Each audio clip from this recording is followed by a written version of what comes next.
Guys हम लोग discuss करेंगे पैसीफे के बारे में, पैसीफे प्रोजेक्ट के बारे में। तो ये general studies paper 3 point of view से काफी इंपॉर्टेंट टॉपिक है। स्पेस की जानकारी आपको बहुत अच्छे से होनी चाहिए। तो पैसीफे जो है वो एक स्पेस का प्रोजेक्ट है। पहला पॉइंट तो ये आपको ध्यान में रखना है। पैसीफे का फुल फॉर्म क्या है, पहले मैं स्पेल कर देता हूं। PASIPHAE, PASIPHAE, Pasiphae project.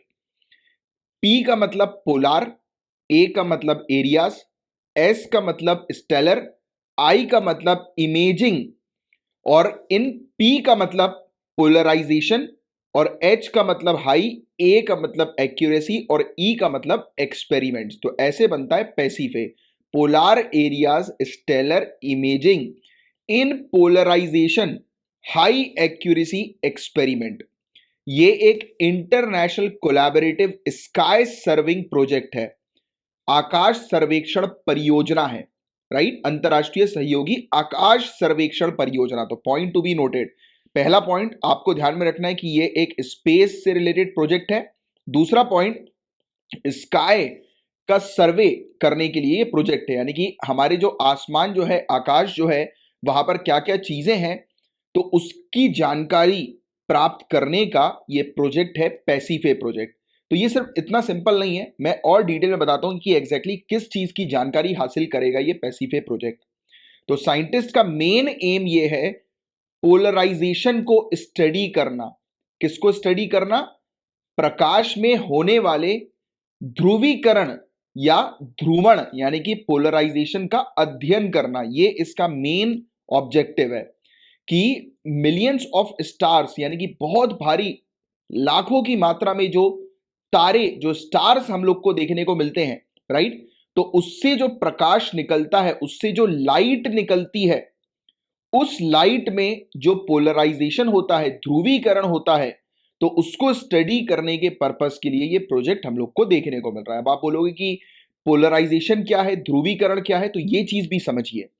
तो पोलराइजेशन एक प्रॉपर्टी है लाइट की, ध्रुवीकरण प्रकाश का एक गुण है, that represent the direction that light waves oscillates, जो प्रकाश तरंग के दोलन करने की दिशा को दर्शाता है। देखिए, बहुत ध्यान से इस चीज को समझिएगा। हमारे पास जो धरती पर लाइट आती है, तो आप सभी लोगों ने बेसिक पढ़ा होगा, आपको ये पता है कि जो लाइट हमारे पास, प्रकाश जो हमारे पास आ रही है, वो एक्चुअल नहीं है। आपको ये कॉन्सेप्ट पता है कि तारे टिमटिमाते क्यों हैं? जैसे हम बोलते हैं ना कि तारे टिमटिमाते हैं, राइट। स्टार्स जो हम लोग को देखने को मिलता है, वो मतलब ऐसा लगता है कि टिमटिमा रहे हैं, राइट। और ये ऐसा क्यों होता है? उसकी वजह यह है, तारा कोई टिमटिमाता नहीं है। ये इतने डिस्टेंस से जो तारे की लाइट जो हमें देखने को मिलती है, जो ट्रैवल करती है, वो रिफ्लेक्ट करती है। आपने रिफ्लेक्शन, रिफ्रैक्शन इस टर्म के बारे में सुना होगा, है ना।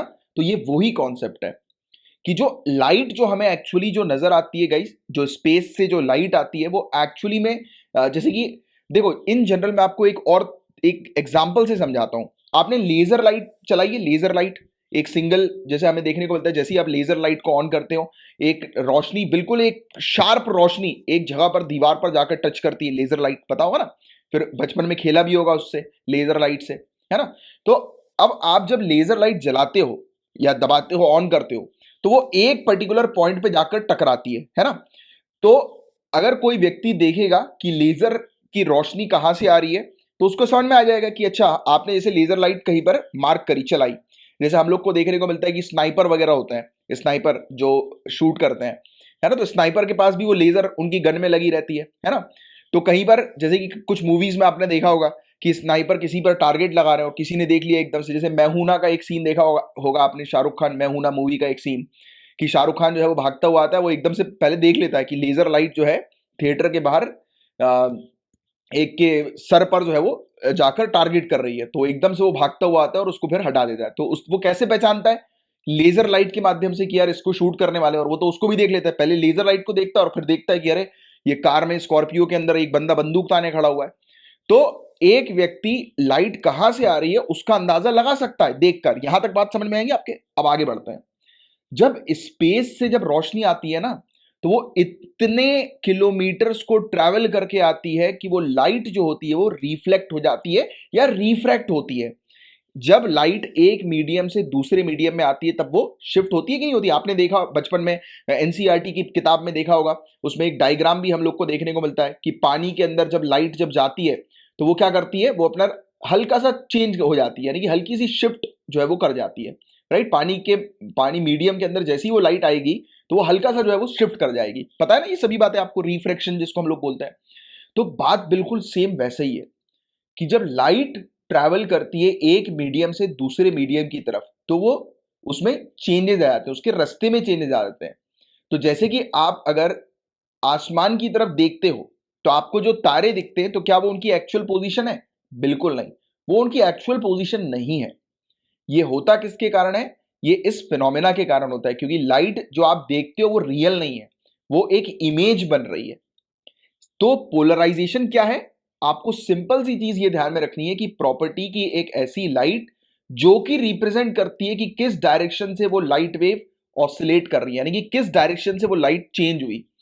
तो एक्चुअल तारे का पता लगाने के लिए, एक्चुअल स्टार का पता लगाने के लिए पोलराइजेशन टेक्निक का इस्तेमाल किया जाता है। मतलब कि साइंटिस्ट रिसर्चर इस पोलराइजेशन टेक्निक से बिल्कुल रियलिटी पता लगा लेते हैं कि अभी हमें लाइट जो है वो यहां पर नजर आ रही है, देखने को मिल रही है एक पर्टिकुलर, मान लो इमेजिन करो कि एक एक्स पॉइंट पर लाइट जो है वो आकर गिर रही है, बट उन्हें पता है कि ये लाइट जो है वो उसका जो सोर्स है, अगर उसको बिल्कुल स्ट्रेट लाइन पे देखेंगे तो वो सोर्स उसका शायद स्ट्रेट लाइन पे ना हो, वो कहीं और हो।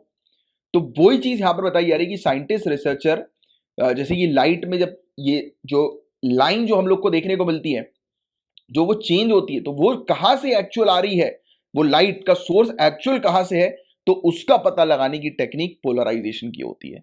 As simple as that. अब मेरे मेरे हिसाब से किसी को भी कोई डाउट नहीं होगा इस पोलराइजेशन के टॉपिक के अंदर।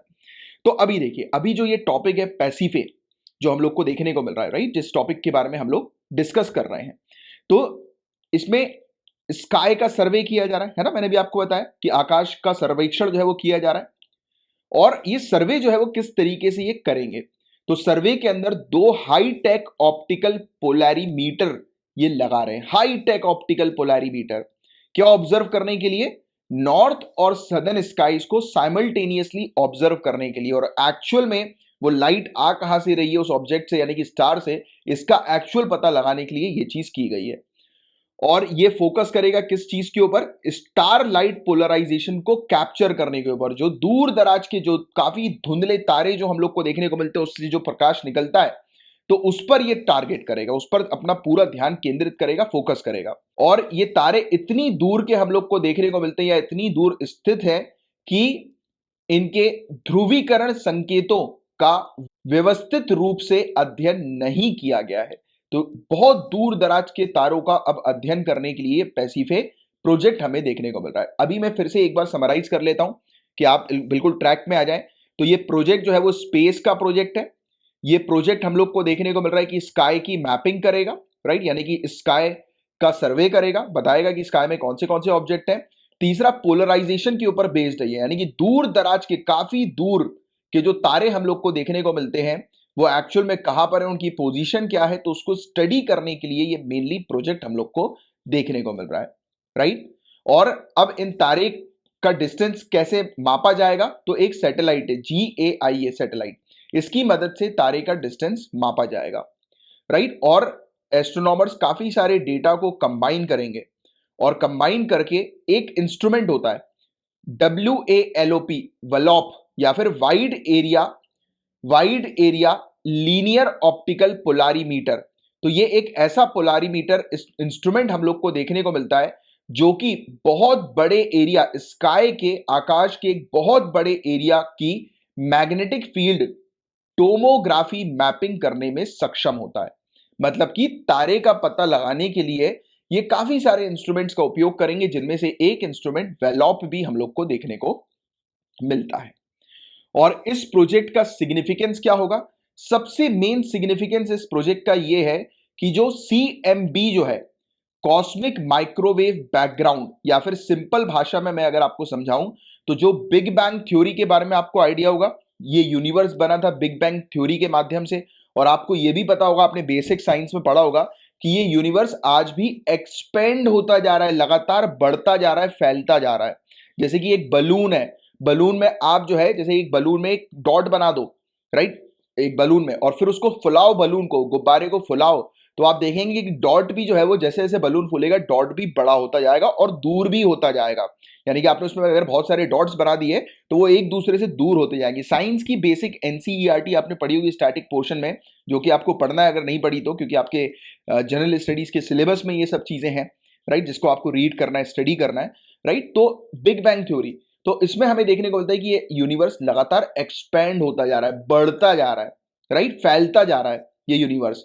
तो इस थ्योरी से हमें पता लगेगा, या फिर इस प्रोजेक्ट के माध्यम से हम लोग को पता लगेगा कि जब हम एक्चुअल स्टार तक पहुंचेंगे जो millions of light year away दूर है, भारी मात्रा में बहुत दूर दराज पे जो स्टार है, उसको अगर हम स्टडी करेंगे तो हमें एक्चुअल में पता लगेगा कि ये यूनिवर्स बना कैसे है कि नहीं। और भी काफी सारी चीजें सामने आएंगी इस यूनिवर्स से रिलेटेड कि ये यूनिवर्स, ये ब्रह्मांड बना कैसे है एक्चुअल में, राइट। तो ये चीज है गाइस, पूरा ये टॉपिक इससे रिलेटेड। इसमें पोलराइजेशन क्या होता है ये चीज आप थोड़ी सी ध्यान में रखिएगा, क्योंकि इससे रिलेटेड क्वेश्चन डायरेक्टली बन सकता है।